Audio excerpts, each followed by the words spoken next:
terminar. Eu preguei a oração do Pai Nosso sem o esboço, de cabeça. Aí eu fui procurar o esboço no meu canteiro. Onde é que estão os esboços? Irmão, não achei porque eu não tenho. Eu não tenho o esboço da oração do Pai Nosso. Então agora eu vou ter. Agora eu tenho aqui, ó. Esse é o primeiro sermão escrito, marcado, os textos. Eu vou fazer a minha coletânea aqui da oração do Pai Nosso. No mínimo, 14 sermões em cima da oração do Pai Nosso. Vamos orar. Deus, a Tua palavra é muito bem-vinda ao nosso coração, à nossa igreja. Nós amamos ler a Tua palavra, nós amamos ouvir a Tua palavra, nós amamos praticar a Tua palavra. Tua palavra diz no Apocalipse: bem-aventurado aquele que ouve, aquele que lê e aquele que guarda a Tua palavra. Que assim seja na nossa vida, em nome de Jesus. Amém. Queridos, oração do Pai Nosso. Esta é a oração. Tem muitas orações por aí. Já viram falar da oração de... Não gosto de São, não gosto de tiro, São. De Francisco de Assis. Bonita a oração. Tem outras mais aí, orações dos patriarcas, dos pais da igreja, mas esta oração aqui é a oração. Eu quero ler Mateus capítulo 6, versículo 9 a 13. Evangelho de Jesus segundo escreveu Mateus 6. Depois eu vou ler Lucas também, para vocês fazerem uma comparação. É diferente a maneira como Judas escreveu e Lucas escreveu e como Mateus escreveu. Capítulo 6, primeiro, vamos em Mateus 6, que é o texto que nós vamos nos basear. Mateus capítulo 6.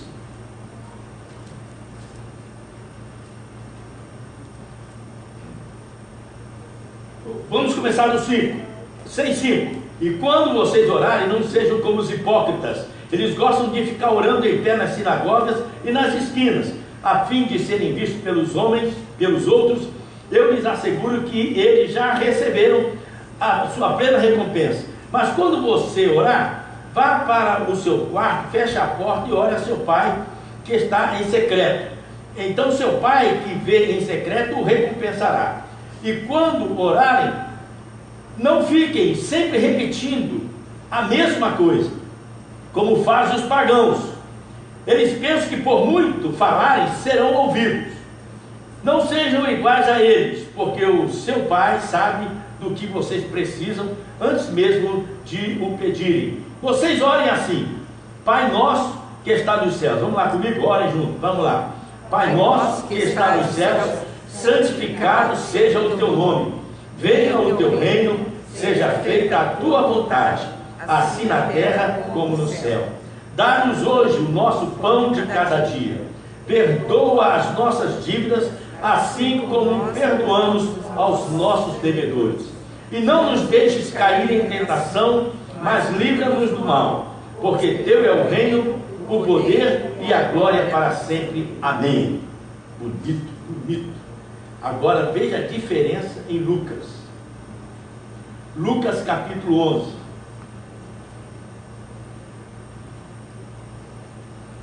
Teve um bobão que falou uma coisa na internet aí, na época o Manuel estava aqui na igreja, e Débora também vieram conversar comigo sobre isso. O rapaz falou assim que o único evangelho inspirado é o de Lucas, que Mateus, Marcos, João não tem inspiração nenhuma.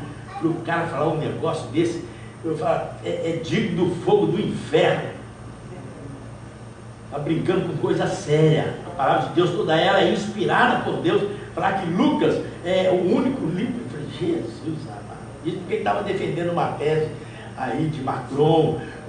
Emmanuel Macron da França era o anticristo. Aí eu falei, Jesus, esse povo é ruim de Bíblia demais. Macron não está dando conta nem de tomar conta da França. Como é que vai tomar conta do mundo? Capítulo 11 de Lucas, versículo 1. Certo dia Jesus estava orando em um determinado lugar. Tendo terminado, um dos discípulos lhe disse: Senhor, ensina-nos a orar, como João ensinou aos discípulos dele. Ele lhes disse: quando vocês orarem, digam: Pai, vamos lá junto agora? Pai, santificado seja o teu nome, venha o teu reino, dá-nos cada dia o nosso pão cotidiano, perdoa-nos os nossos pecados, como também perdoamos a todos os que nos devem, e não nos deixes cair em tentação. Pô, diferente demais, né? Quem errou aqui? Quem acertou, quem errou? Não tem isso na Bíblia não, queridos. Quantos cegos eram que estavam clamando: Jesus, filho de Davi, tem misericórdia de mim? Quantos cegos? Mateus fala que eram 2 cegos. Lucas fala que era um cego só. Aí a nossa pergunta: quem errou? Nenhum dos 2. Eram 2 cegos. Mas Lucas fez questão de mencionar, detalhar o cego Bartimeu, filho de Timeu, que tinha uma capa, jogou a capa no chão, correu até Jesus. Então Lucas dá todos os detalhes de Bartimeu, inclusive falando que o nome dele era conhecido como filho de Timeu. Anjos, quantos anjos haviam no túmulo? Chegaram lá, tinha um anjo sentado em cima da pedra. Chegaram lá, tinha um anjo na porta do túmulo. Cada evangelista fala do jeito. Entraram dentro do túmulo, tinha um anjo na cabeceira e no pé da cama ou do túmulo.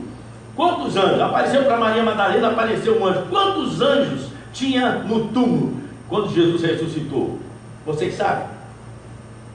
Milhares de anjos. A teofania, o aparecimento, é que foi diferente. Apareceu para Maria, entrou lá dentro, tinha 2 anjos, assim por diante. Irmãos, não tem contradição com a palavra de Deus, jamais, jamais. A Bíblia é inerrante. Quantos concordam comigo? Amém. Não há erro na palavra de Deus. O erro está na minha mente, talvez, por não entender a palavra de Deus. A oração do Pai Nosso, nem Lucas, nem Mateus acertaram nem erraram. Deus, quando dava inspiração aos homens para escrever, eles tinham que colocar o que eles estavam lembrando. Eles não podiam alterar nada, não podiam acrescentar nada. Vou dar uma arrumada aqui no texto, vou inventar uma coisa aqui que eu acho que vai ficar legal. Então a inspiração era: fala aquilo que você está lembrando, aquilo que você viu. E eles falavam de acordo com aquilo que eles viram ou ouviram. No caso de Lucas, Lucas não era apóstolo, Lucas ouviu e Lucas traduzia aquilo que ele tinha ouvido.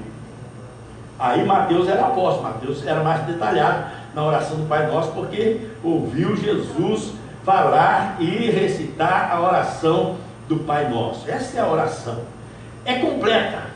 Por que a oração do Pai Nosso é completa? Porque tem tudo. Na oração do Pai Nosso nós vamos ver, tem tudo o que nós precisamos para orar. Agora veja só, todos podem fazer a oração do Pai Nosso? Todos podem ou não? O que você acha? Pode. Fazer pode. Agora se está orando, aí é outro caso. Vou usar uma palavra que eu acho que nós podemos colocar no dicionário: papagaiada. Papagaiar. Tem gente que vai recitar a oração do Pai Nosso, mas é papagaiada. Sabe por quê? Porque fala, mas não está orando. Qual é a primeira palavra que sai daí na oração do Pai Nosso? Pai. Então, para você falar Pai, você precisa ser filho. Todo mundo é filho de Deus? Todo mundo é filho de Deus? Não é, filho. Quem não é filho de Deus e faz a oração do Pai Nosso é papagaiada. Por que eu estou falando que é papagaiada? Você já teve papagaio em casa? Quando eu era criança, nós tínhamos um papagaio em casa. O papagaio, ele repete som, ele não fala. Você fala assim: dá o pé, louro. Ele fala: dá o pé, louro. Quer café, louro? Ele fala: quer café, louro? Se ele falasse: quer café, louro? Não, não tomo café, eu quero uma soja aí, não. Ele não fala: quer café, louro? Quer café, louro? Tinha um papagaio da nossa vizinha que a mãe batia muito na menina, e a menina é escandalosa. O papagaio aprendeu o choro da menina. Aí você não sabia se era o papagaio, se era a menina. E o dia todo o papagaio imitando o choro da menina. Perturbava aquele papagaio, só graça. Isso é para nós entendermos que a oração do Pai Nosso, o que o pessoal está fazendo com a oração do Pai Nosso é papagaiada. Aí Jesus diz assim: não fica repetindo não é por muito falar que vocês serão ouvidos. Aí manda fazer 20, 30, Pai Nosso, aí nós está por fora. Tudo está por fora. Aí nós, os evangélicos, nós ficamos tão ressabiados com a igreja romana, que sabe o que acontece com a gente? A gente nem ora. Não é não, João? A gente nem ora. É igual Maria. Idolatra Maria, a gente nem toca em Maria na igreja evangélica. Não fala nada de Maria. Calma! Maria é mulher de Deus. Uma santa mulher de Deus que recebeu no ventre um filho de Deus, que veio para salvar a humanidade. Maria está com o mundo, já preguei isso aqui várias vezes. Uma mulher de exemplo, uma mulher de referência. Mas nós corremos para o outro lado, não tocamos na oração do Pai Nosso e tal. Nós temos que orar a oração do Pai Nosso. Quem é filho de Deus aí? Diga amém. Amém. Então você não vai fazer papagaiada, você vai orar a oração do Pai Nosso, porque você é filho. Vamos ver, dar uma olhadinha para ver se todo mundo é filho de Deus. Vamos começar. Eu já vou abrir logo aqui fazendo uma pergunta. Qual o pecado que nós cometemos que é conhecido na Bíblia como filha do diabo? Quem sabe? Qual é o pecado que nós cometemos que é chamado na Bíblia filha do diabo? Mentira. Mentira. Então vamos, João 8. Eu acho interessante porque João, o apóstolo João, o cara era fera, hein? João pegou pesado com os fariseus, com os religiosos da época, no capítulo 6, no capítulo 7, no capítulo 8, principalmente. O povo se escandalizou de Jesus e João explicou tudo isso. Vocês não estão com nada, vocês estão rejeitando o Filho de Deus. Agora veja, vou começar no 44, João 8, 44.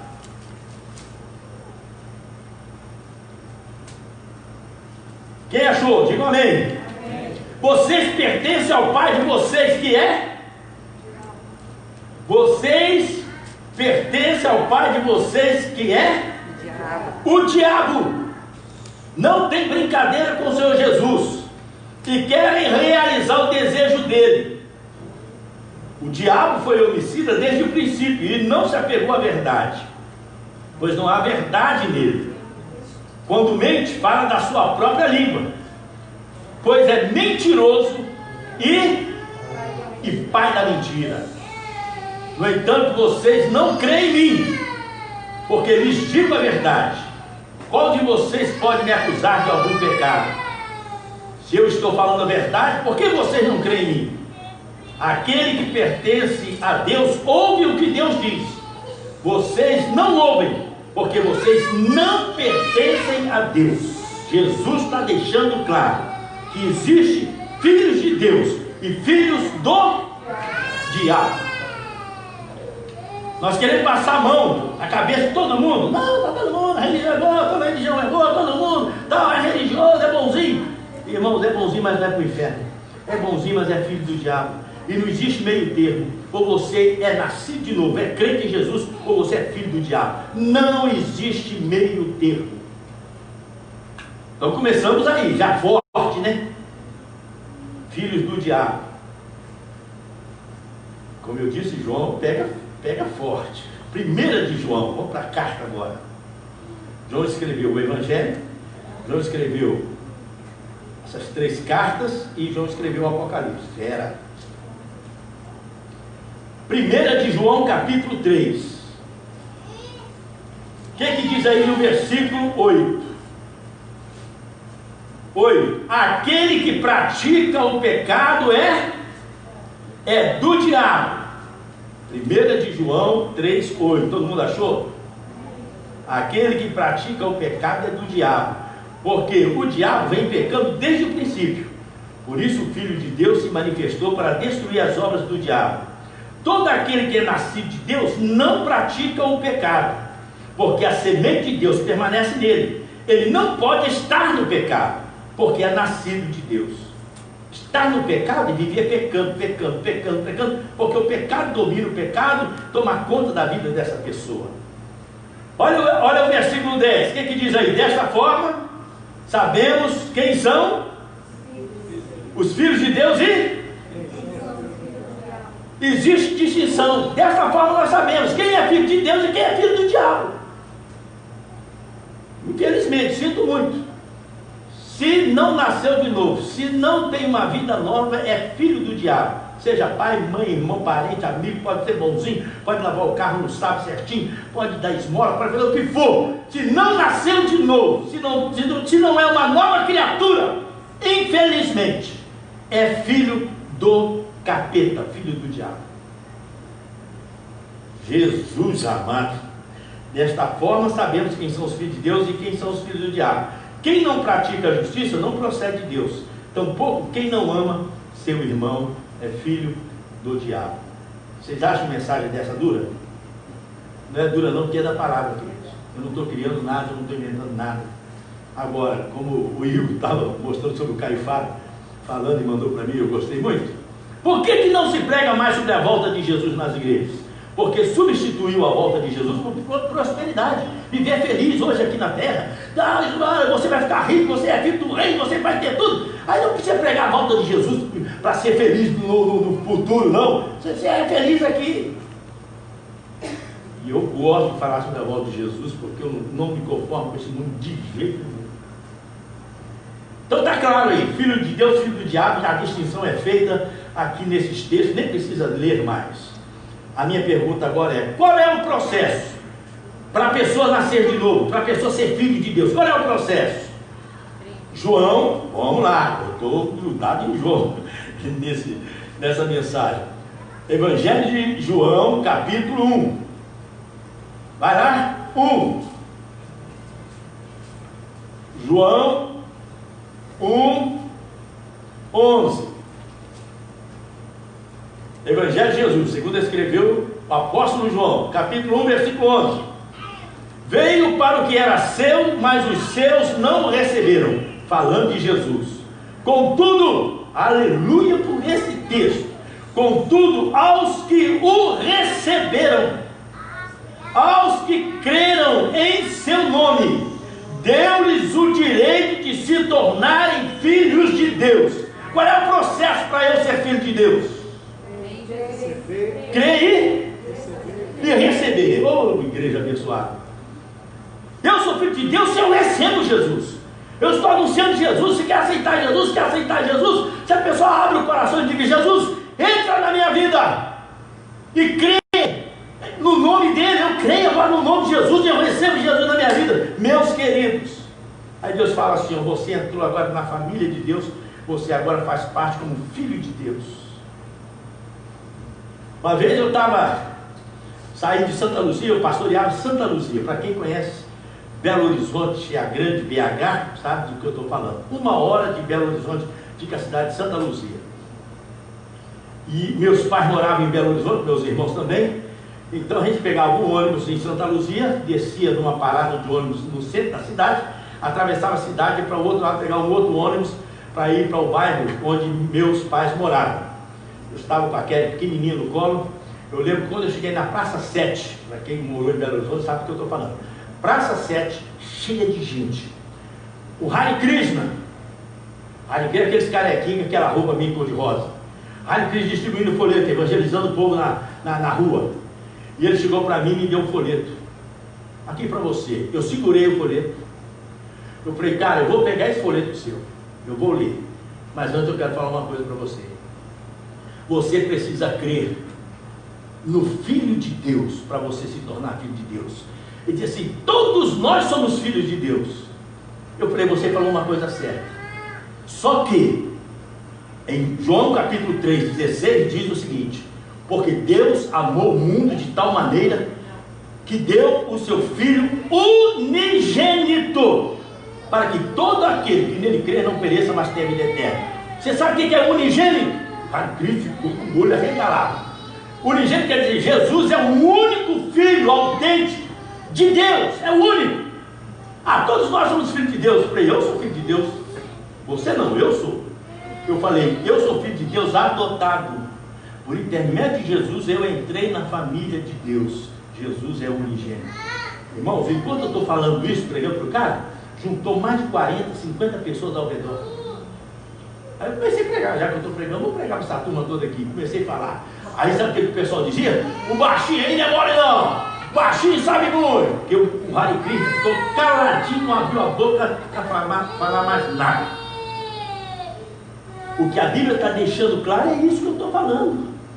Aqueles que recebem, aqueles que creem em seu nome, deu-lhes o direito de se tornarem filhos de Deus. Se não receber Jesus, se não crer em Jesus, não é filho. E nós que somos filhos de Deus, os quais não nasceram por descendência natural, nem pela vontade da carne, nem pela vontade de homem algum, mas nasceram de Deus, aleluia, nasceram de Deus. É sobrenatural, é uma obra sobrenatural na minha vida, que Deus muda aqui, e eu passo a ser filho de Deus, sem saber nem mesmo o que aconteceu, só sei o que aconteceu, passei a ser filho de Deus, sem saber bem o que aconteceu aqui dentro, mas Deus mudou aqui dentro, aleluia. É lindo. Olha o 14, porque eu amo. Aquele que é a palavra tornou-se carne e viveu entre nós. Vimos a sua glória, glória como do unigênito, vindo do Pai, cheio de graça e de verdade. O Fred, vocês sabem, o Fred, ele nasceu aqui na América, pequenininho, e os pais falando português, e o Fred fala bem português, mas erra muito também, porque não é a língua dele, a primeira língua. Um dia o Fred foi falar sobre Jesus, o unigênito, falou que Jesus é higiênico do Pai. Que maravilha! Jesus é higiênico do Pai. Eu falei, higiênico é boa. Está aí, quem recebe é filho, quem não recebe não é. Jesus disse, eu vou citar, não vou ler, mas eu quero passar para Romanos. João 3, de 3 a 5. Aquele que não nascer de novo não pode entrar no reino de Deus. Aquele que não nascer da água e do Espírito não pode entrar no reino de Deus. O vento sopra onde quer, ouve-se a sua voz, mas não sabe de onde vem, nem para onde vai. Assim é todo aquele que é nascido do Espírito. Significa o quê? O que Jesus está querendo ensinar? Sabe o que ele está querendo ensinar? Não se explica. Eu nasci de novo, você nasceu de novo? Explica o novo nascimento. Ninguém explica, queridos. Quando sempre isso, vou repetir. Laranja. Se você não conhecesse laranja, se eu estivesse chupando uma laranja, descascando, o que é isso aí, pastor? Laranja. Aí eu pego e chupo a laranja. Que gosto que tem a laranja, pastor? O que eu vou dizer? Gosto de laranja, você fica na mesma. Você quer saber, Guerra, qual é o gosto da laranja? Tem que chupar, chupa aí a laranja para você saber o que é laranja. Não é abacaxi, não é mexerica, não é manga, é laranja. Novo nascimento não se explica, como um vento, toca lá tal, você não sabe para onde vem nem para onde vai. Assim é todo aquele que é nascido do Espírito. Eu só sei que aconteceu comigo. Aconteceu algo aos 17 anos. Jesus encheu a minha vida para eu nunca mais sair. Aleluia! Quem já desviou aí? Quem é crente já desviou? Foi para o mundo e depois voltou. Quem foi? Olha lá o Jota, lá o David, eu, aqui também. A gente vai e volta. Depois que parece assim, até que para sair é mais fácil, mas depois que volta a gente não sai mais, porque a gente sabe que estava tudo errado. Aí quando a gente volta, fala, agora é para nunca mais sair. Foi o que aconteceu comigo, para nunca mais. É o novo nascimento, é o enchimento do Espírito. Tem coisa linda aqui. Romanos agora, vamos para Romanos, vamos para Paulo. Romanos capítulo 8. Romanos 8, versículo 13. Amém ou não? Romanos 8, 13. Paulo também não é mole, não. Olha, eu sou gamado na Bíblia. Sou gamado. Leio João, fico doido. Leio Paulo, fico doido. Leio aquilo que o texto que Jonathan leu aqui sobre a igreja, sobre, sabe, Paulo escrevendo aos Efésios. Amo Efésios. Preguei na pandemia sobre Efésios, amo. Vamos lá, Romanos 8, 13. O que é que diz aí no versículo 13? Pois se vocês viverem segundo a carne, morrerão. Mas se pelo Espírito fizerem morrer os atos do corpo, viverão. Porque todos os que são, leia comigo, todos que são guiados pelo Espírito de Deus, esses filhos de Deus têm que ser guiados pelo Espírito de Deus. O Espírito Santo tem que guiar você. Se o Espírito Santo não guiar, é porque você não é filho de Deus. Todos os que são guiados pelo Espírito de Deus. Vocês acham que o mundo é guiado pelo Espírito de Deus? Agora vou dizer uma coisa sem medo de errar. Muita gente na igreja não está sendo guiada pelo Espírito de Deus. Vou dizer uma coisa sem medo de errar também. A gente tem que ser meio corajoso para falar algumas coisas, porque senão a gente fica pregando só aguinha com açúcar e a igreja não define a posição. Pessoas que não se casam e vivem juntos maritalmente, está em pecado. Vocês sabiam disso? Está em pecado. Tem gente na igreja que está nessa situação e tem gente que, além de estar pecando com a sua mulher, com a sua concubina, será como é que chama? Ainda tem amante e estão dentro da igreja. Irmão, sabe o que eu faço? É difícil porque eu não vou mandar embora, né? Sai da igreja, eu não vou, eu quero recuperar a pessoa, eu quero batizar a pessoa, eu quero casar a pessoa, e como Deus tem feito, eu tenho casado, eu tenho batizado, e Deus tem feito. Mas quando eu vejo que não tem jeito, então 1, 2, 3, 4, 10, então o que eu faço? Eu oro, Jesus, limpa a igreja, tira Jesus da igreja, porque isso aqui é lugar de gente santa, e a Bíblia diz no Salmo 1, o pecador não subsiste na congregação dos justos. Quando eu vi o cara, eu sou, saiu da igreja. Não saiu não, Deus tirou. Saiu Deus tirou. Santidade é uma das prioridades na vida do cristão. Correr do mundo, fugir do mundo. Estava brincando com a Marta sobre isso, porque a Marta não gosta de mosquito, mosca, entrar uma mosca delicada, ela perde a paciência. Fica doida.